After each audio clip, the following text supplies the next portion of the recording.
Olá, minha gente. Hoje estudaremos a unidade 7, dia 2. Vamos nos familiarizar com um dos estudos mais interessantes do Antigo Testamento. E isto se refere ao tabernáculo, que está descrito nos capítulos 25 a 27 de Êxodo. Você tem dois gráficos, dois diagramas, nas páginas 62 e 63, em seu livro de estudo, que vão ajudá-lo a ter uma melhor ideia de como foi feito, como foi desenhado, foi pensado o tabernáculo. E ele tinha a intenção de expressar realidades celestiais em formas terrenas. Isso pode ser visto em Hebreus 8:12. Então vamos só ler esse texto, só para você ter uma compreensão de como o Antigo Testamento se torna sombra de coisas que viriam a acontecer no Novo Testamento. Então em Hebreus 8:2 nós temos o autor de Hebreus dizendo o seguinte: ministro do santuário e do verdadeiro tabernáculo, o qual o Senhor fundou e não o homem. Então, veja bem, o tabernáculo terreno, ele é como se fosse uma imagem do verdadeiro tabernáculo construído, fundado pelo Senhor e não pelo homem. Mas uma outra coisa interessante é a gente entender a palavra tabernáculo, que ela significa habitação, casa. Então, vamos prosseguir aqui no nosso estudo para a gente passar por esse conceito. Em primeiro lugar, é interessante notar que os materiais e a mão de obra para a construção do tabernáculo deveriam vir dos próprios israelitas. Em Êxodo 25:2, a Bíblia diz literalmente: diga aos israelitas que me deem uma oferta alçada. Receba as ofertas que eles quiserem dar de bom coração. O espírito disso é realmente lindo. O termo aqui se refere a uma oferta alçada, em outras palavras, dada com total desembaraço e entrega. Além disso, a oferta não era dada por pressão ou obrigação, mas com um profundo desejo que vinha do fundo do coração. Então, a construção do tabernáculo foi fruto das ofertas dos próprios israelitas. Em nossa época, o uso de pressão para motivar cristãos a darem para o Senhor é lamentável. É lamentável que nós tenhamos tanta gente, tantos líderes religiosos pressionando as pessoas para ofertarem. Você nunca deve fazer a sua oferta porque foi pressionado. A sua oferta deve vir do fundo do seu coração, deve vir de um coração voluntário. O apóstolo Paulo descreve isso em 2 Coríntios 9, quando ele diz: Deus ama quem dá com alegria. Você pode dar sem amor, mas você não pode amar sem dar. Essa é uma frase fantástica, né? Você pode dar sem amor, mas você não pode amar sem dar. O amor é generoso, o amor é doador. Que Deus guie você a ter um espírito de amor que o motive a dar o melhor para o seu Senhor. Dar ao Senhor não começa conosco, mas com Ele. Quando Ele fala aos nossos ouvidos espirituais, recebemos a sua orientação em como dar os nossos recursos para o trabalho do Senhor. E poderíamos acrescentar muita coisa aqui sobre a generosidade, sobre um coração doador, mas uma palavra que eu quero deixar para você é que ninguém supera o coração generoso do próprio Deus. Deus é o nosso maior exemplo de doador. Ele deu o seu único filho para morrer por nós. Não há ninguém que possa superar tamanha oferta, tamanho sacrifício. Continuando, minha gente, Deus é o arquiteto do tabernáculo, chamado de lugar da aliança contínua. Ele detalha meticulosamente cada parte desse tabernáculo, até mesmo a posição de colocar as tábuas de acácia cobertas de ouro e as laçadas e os colchetes usados para segurar as cortinas, cada coberta, cada cortina, cada travessa, cada tábua, tudo tinha um significado espiritual. A cortina que separava o Santo dos Santos no lugar santo era tão grossa quanto o punho de um homem. Dentro do Santo dos Santos ficava a arca do acordo, de ouro puro, que continha as tábuas nas quais estavam escritos os 10 mandamentos e outros itens. O lugar santo continha 3 itens: a mesa com os pães da propiciação, os pães sagrados em que era colocado um pão para cada uma das 12 tribos, e o candelabro de ouro e o altar do incenso. Além desses 2 cômodos existia o pátio ou o átrio, onde ficava uma pia de bronze, uma bacia tão polida que era um espelho em que os sacerdotes se limpavam antes de entrar no lugar santo, e o altar de bronze, onde os animais eram sacrificados como oferta pelos pecados do povo. Então, o estudo do tabernáculo e seus significados espirituais tem cativado os cristãos por muitos anos. E alguns excelentes livros têm sido escritos para ajudá-los em seus estudos, bem como longos artigos em enciclopédias bíblicas. Tome a decisão de, agora, após terminar esse ano que está estudando toda a Bíblia, resumidamente, voltar ao tabernáculo para estudá-lo com profundidade.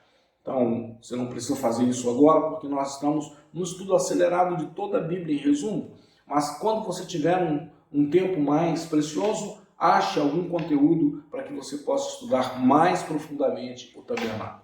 O mais importante de tudo é saber que cada detalhe do tabernáculo aponta para Jesus Cristo e simbolicamente lembrava Israel de que alguém viria para redimi-los dos seus pecados. Mais tarde, conheceremos o livro de Hebreus no Novo Testamento, que descreve em detalhes uma série de aspectos relacionados a esse assunto. Não deixe de notar o importante fato de que a coluna de fogo à noite e a nuvem durante o dia representavam a presença viva de Deus no meio de Israel. E quando essa coluna se movia, o tabernáculo era rapidamente desmontado e todo o povo de Israel começava a seguir a nuvem. Temos aqui uma figura de como nós, como cristãos, devemos sempre ser sensíveis à direção que o Senhor quer dar às nossas vidas. Ou seja, sensíveis à voz do Espírito Santo. Ser sensível à sua liderança muitas vezes significa mover-se na direção em que Ele está nos conduzindo. Então, estar com assim, uma sensibilidade profunda para fazer exatamente aquilo que o Espírito Santo quer que façamos. Então, dê uma olhada bem longa nesses 2 gráficos, infográficos que estão nas páginas 62 e 63 do seu livro, né, para que você possa familiarizar-se com o tabernáculo. Então, você vai perceber, né, que tem uma construção, né, bem no centro, no lateral oeste do tabernáculo, né? E aí essa construção está bem descrita aí com cada item que lá estava, né? Você vê claramente o Santo dos Santos, ou Santíssimo Lugar, você tem o lugar santo à frente do Santo dos Santos. O tabernáculo era completamente fechado, gente. Isso aqui está aberto aí só para você ter uma ideia do que continha dentro dessa construção, que na verdade era uma tenda, né? E uma coisa incrível aqui, só para a gente fazer uma alusão, né? É somente Davi que vai compreender, né, que o Senhor deveria ter um lugar fixo, né, e vai construir em Jerusalém um templo ao Senhor, né, seguindo a mesma designação, né, do tabernáculo. E depois você tem por fora uma cerca, né, que fecha o pátio externo, aonde você tem aí a bacia de bronze e o altar de bronze, que era o altar onde os animais eram queimados, né. E aí no infográfico abaixo você tem, né, as dimensões, o tamanho do pátio, o tamanho, né, e a disposição dos objetos em cada espaço no tabernáculo. Ok, minha gente, então voltando aqui, a passagem da Bíblia para você ler hoje é Hebreus 9, 1, 3, 5 a 9. Então isso é para você ter uma comparação do tabernáculo, a simbologia do tabernáculo da antiga aliança com o que Deus está fazendo no Novo Testamento. E o texto diz então: a primeira aliança tinha leis sobre adoração e tinha também um santuário construído por seres humanos onde se adorava a Deus. Foi armada uma tenda dividida em 2 partes. Na parte da frente, chamada de lugar santo, ficava um candelabro e a mesa com os pães oferecidos a Deus. E atrás da segunda cortina ficava a parte que era chamada de lugar santíssimo. Em cima da arca, representando a presença divina, estavam os querubins com as suas asas abertas sobre o lugar onde os pecados eram perdoados. Depois de tudo isso ter sido preparado, os sacerdotes entram todos os dias na parte da frente da tenda, que é o lugar santo, para cumprir os seus deveres religiosos. Mas somente o grande sacerdote, ou sumo sacerdote, entra na parte de trás, que é o lugar santíssimo, e isso apenas uma vez por ano. Ele oferece a Deus o sangue de animais em favor de si mesmo e também pelos pecados que o povo cometeu sem saber que estava pecando. E por meio disso tudo, o Espírito Santo nos ensina, de modo bem claro, que a entrada para o lugar santíssimo ainda não foi aberta, enquanto a parte da frente, que é o lugar santo, continuar sendo usada. Isto é um símbolo para hoje. Quer dizer que as ofertas e os sacrifícios de animais oferecidos a Deus não tornam perfeito o coração das pessoas que o adoram. Então essa é uma explicação dada pelo autor de Hebreus sobre o tabernáculo. Vamos avançar um pouco mais, né? Aí em Êxodo 19 até o capítulo 23, e esse está coberto em paralelo com Deuteronômio 4, né, até o capítulo 14. Moisés é o autor desses 2 livros do Pentateuco. Lembra que esse é o nome que nós damos aos 5 primeiros livros do Antigo Testamento. Penta, que é 5, e Teuchos, que significa livros.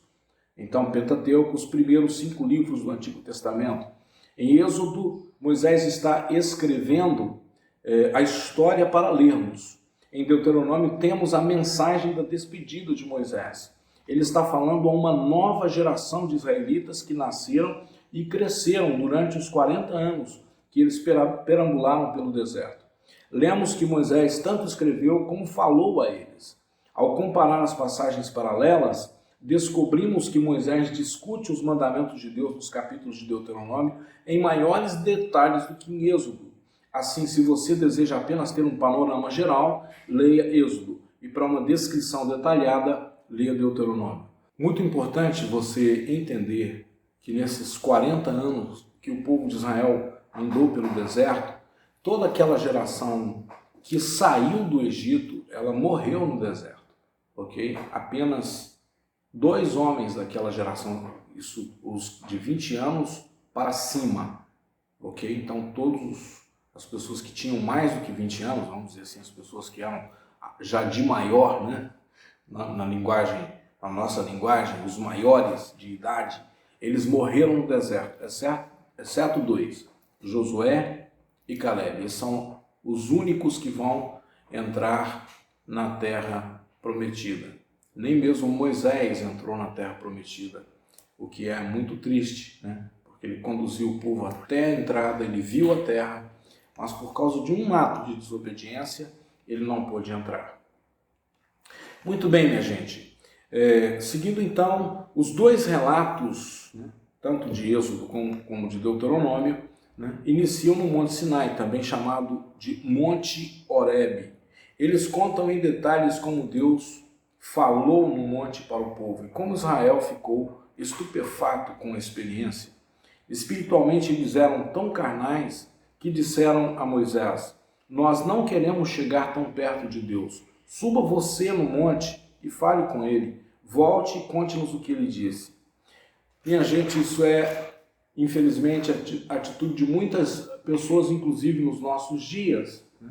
Onde as pessoas têm, como eu posso dizer, terceirizado a revelação de Deus. Em vez de elas mesmas buscarem o Senhor, buscarem uma revelação da parte do Senhor, elas têm terceirizado essa revelação. Ficam esperando de terceiros que alguém revele a elas, que um profeta fale com elas. Não, você tem acesso ao trono da graça. Vá, né? É claro que isso vai exigir que você mude a sua atitude, que você viva em santidade, que você realmente ame o Senhor. Mas o Senhor quer ter um relacionamento com você, né? Assim como ele desejava ter um relacionamento com o povo de Israel. Tanto Êxodo como Deuteronômio relatam os 10 mandamentos. Em Êxodo eles estão capítulo 21 a 18, e você vai descobrir que ele está dividido em duas partes. Na sua unidade, né? Na verdade nós já temos aí, lá na página 61, né? Você poderá escrever essas duas partes. Na primeira divisão, Deus descreve como o povo deve relacionar-se com ele, né? Isso está depois relatado em Mateus, quando o Senhor é questionado sobre o mais importante mandamento, e Jesus ele diz: amarás o Senhor teu Deus de todo o teu coração, toda a tua alma e todo o teu entendimento, e ao teu próximo como a ti mesmo. E nisto está resumido a lei e os profetas, né? Então, você tem isso claramente. Então, na primeira divisão, uma descrição de como o povo deve relacionar-se com Deus. Eles não deveriam ter outros deuses, não deveriam ter ídolos, não deveriam inclinar-se a adorar ídolos, não deveriam usar o nome do Senhor em vão e deveriam guardar o sábado. Nós precisamos entender o que significa isso no Novo Testamento, ok? E na segunda divisão, Deus descreve como eles devem relacionar-se uns com os outros, com que eles devem honrar a pai e mãe, que eles não devem matar, não devem adulterar, não devem roubar, não devem dar falso testemunho contra o próximo, não devem cobiçar as posses, a mulher ou coisa alguma que pertence ao seu próximo. E tanto o Êxodo como o Deuteronômio, eles têm explicações extensas a respeito dos 10 mandamentos, também chamados de 10 princípios, aplicando-os aos mais diversos aspectos da vida. Quase tudo é lembrado a respeito de como o povo de Israel deve viver, né? A coisa mais importante a ser lembrada quando você lê esses capítulos é que Deus estabeleceu todas essas leis e regulamentos não com o objetivo de o povo sentir-se asfixiado pelo legalismo. Ou seja, não era o projeto de Deus que a lei asfixiasse, ou até hoje as pessoas elas olham para a religião e pensam que a religião é um conjunto de nãos, asfixiando e proibindo as pessoas de fazer as coisas.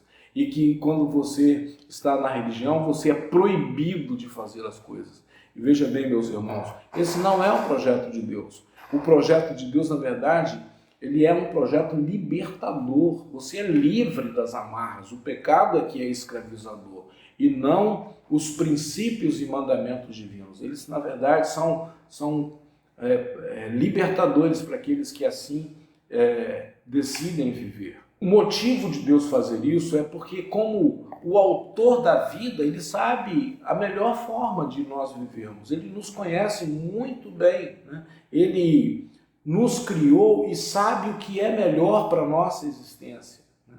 E no caso de Israel, as leis foram acrescentadas aos 10 mandamentos, destinadas para fazer muitas coisas ao mesmo tempo. Algumas delas lidavam com saúde, com a sanidade pública. Imagine, por exemplo, algumas regras que estão lá nas leis, né, de Moisés, regras em relação à saúde, cuidados sanitários, que se eles não seguissem essas regras, eles seriam exterminados, não pelos inimigos, mas pelas doenças causadas pela falta de sanidade, né? Imagine uma multidão de gente andando pelo deserto sem os cuidados mínimos de higiene.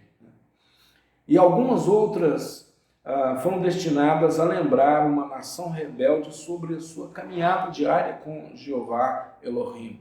Ou seja, essa nação que tinha um coração duro precisava continuamente estar sendo lembrada para não se rebelar contra o Senhor, e o custo disso, né? Ou seja, todas as vezes que o povo de Israel se rebelou contra o Senhor, isso custou caro a eles. Mas o Senhor, ele deixou isso claro. É interessante em Deuteronômio, quando Deus os leva aos montes, né? Monte Gerizim, deixa eu pegar aqui. Então, Deuteronômio capítulo 27, você tem as maldições que serão lançadas do Monte Ebal, e no capítulo 28 você tem as bênçãos que serão lançadas do Monte Gerizim, né? Então, você tem as maldições, na verdade, do versículo 11 até o versículo 26, e depois você tem as bênçãos, no capítulo 28. Mas, então você vai perceber que Deus ele está querendo guiar o seu povo. E é interessante que aqui, num dos textos, ele diz: eu estou colocando diante de você hoje a bênção e a maldição. Né? E ele mesmo faz um conselho: escolha a bênção para que vivas tu e os teus filhos na terra que vocês estão para herdar. Então, era o projeto de Deus que o povo o obedecesse e, como consequência disso, fossem plenamente abençoados. E aqui uma fala bem interessante. Todas essas regulamentações, elas são dadas ao povo de Israel para os abençoar e mantê-los livres do mal. Então, todo o projeto de Deus na nossa vida, ao estabelecer princípios, essa é a visão: trazer a bênção e nos manter livres da maldição. E aqui uma pergunta: você reconhece que Deus sempre dá o melhor para as pessoas que o deixam dirigir as suas vidas? Ou seja, se você permitir que o Senhor, através do seu Espírito, conduza a sua vida, você sempre terá o melhor.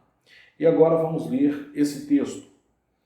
Êxodo 19, 4 a 8. Vocês viram com os seus próprios olhos o que eu, o Senhor, fiz com os egípcios e como trouxe vocês para perto de mim, como se fosse sobre as asas de uma águia. Agora, se me obedecerem e cumprirem a minha aliança, vocês serão o meu povo. O mundo inteiro é meu, mas vocês serão o meu povo, escolhido por mim. Vocês são um povo separado somente para mim e me servirão como sacerdotes. É isso o que você dirá aos israelitas.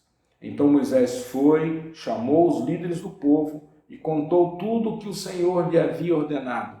Então todos responderam ao mesmo tempo: nós faremos tudo o que o Senhor ordenou. E Moisés levou essa resposta ao Senhor. Que coisa interessante, minha gente, que nós possamos estar aliançados com o nosso Deus de tal forma que isso seja uma verdade para nós, que sejamos povo de propriedade exclusiva de Deus, que sejamos sacerdotes do Altíssimo, escolhidos por Ele para fazer a diferença em nosso tempo e em nossa geração.